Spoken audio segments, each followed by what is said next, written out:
Without that Westpac helicopter, as I said, I don't know where we would have been. This was the moment two Queensland blokes will never ever forget. The pair winched to safety after their boat took on water and sank off the coast of Caloundra. They sent out a mayday call about 2:45. About 2 hours later, they were spotted in the water floating in life jackets. After what goes through your mind, bobbing around out there, and to see them appear like that and the job that they did, they're fantastic. Very professional, and we're very, very grateful.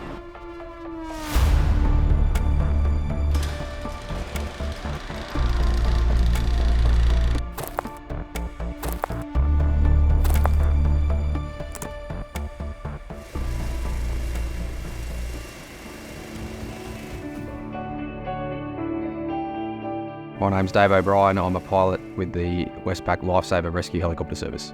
I joined the service because I always had a passion in aviation. I was lucky enough to start my career around Australia and always wanted to come back to be able to help the Sunshine Coast community. My name is Brett Dorrington. I'm the senior air crewman here at the Westpac Lifesaver Helicopter Rescue Service. The role is to operate the winch and help the pilot in landing and manoeuvring while we're hoisting, making sure that I can get the crewman to the door and out onto the hoist safely and then down into the water so they can do their job and hook up the patient and then get them back up into the aircraft. Our major sponsor, Westpac, which we couldn't do without, is one of the longest partnerships with helicopter rescue service in the world. And we heavily rely on also other local businesses to provide financial support.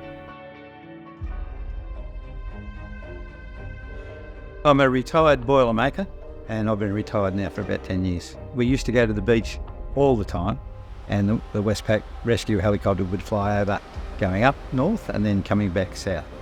I didn't think I'd ever be calling on them or needing them, but I definitely knew of them, yeah. Graham bought a boat down at Brobby Island. We picked it up, we took it out of the water, we done a survey on it, we cleaned it, we put new anodes on it, we went all over the boat, put new fuel in it, started the engines, everything was fine, put it back in the water. Be a nice cruisy trip back up to Mooloolaba, made plans ahead for the evening, and we didn't get there. We were probably 5 kilometres off the coast and 9.5 kilometres from Mooloolaba. We got to Caloundra and the weather started getting worse and the boat started slowing down.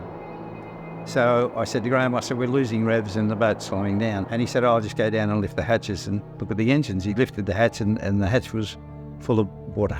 And he said, can you bail out? I said, no, it's way beyond bailing out. The boat sank within, it seemed like a minute, and it went stern first. Received a report that there was a boat which had put out a mayday call. Our search area was from Caloundra Bar through to Point Cartwright. The cushions floated off the fly ridge that we were actually sitting on. So Graham had 2, I had 1. I said, you're lighter than me, give me the other cushion. So he did, he gave me the cushion. I'd said to Graham, I really haven't said goodbye to Barbara. I didn't say goodbye to my children, and I haven't said goodbye to the dog. And you think that? By that stage it was getting a little bit later, so the sun's getting a bit down, which makes it harder to search. Rescue crewman spotted something in the distance. I was quite surprised that he saw something so far away in the turn, and was able to direct us back on to that, and sure enough it was the 2 guys.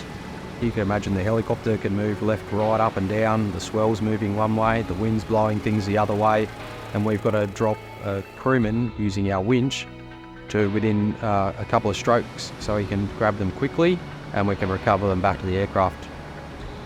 Up I went into the helicopter, it's just surreal. It was just, well, we're saved, That's when you knew that it was right. So I'm in safe hands here. It was good. It was a great feeling to see the crewman. I tell you what, he probably wasn't the best looking guy, but I wanted to kiss him anyhow. I guess I'm very lucky to have the job I have. I get to work in my own community. I get to live here. I get to make an impact on the people around me, and even when I'm at the beach myself and see my own helicopter fly past, it still gives me a smile. I thanked them enough, it was fantastic. Well, actually I owe them my life, to be frank.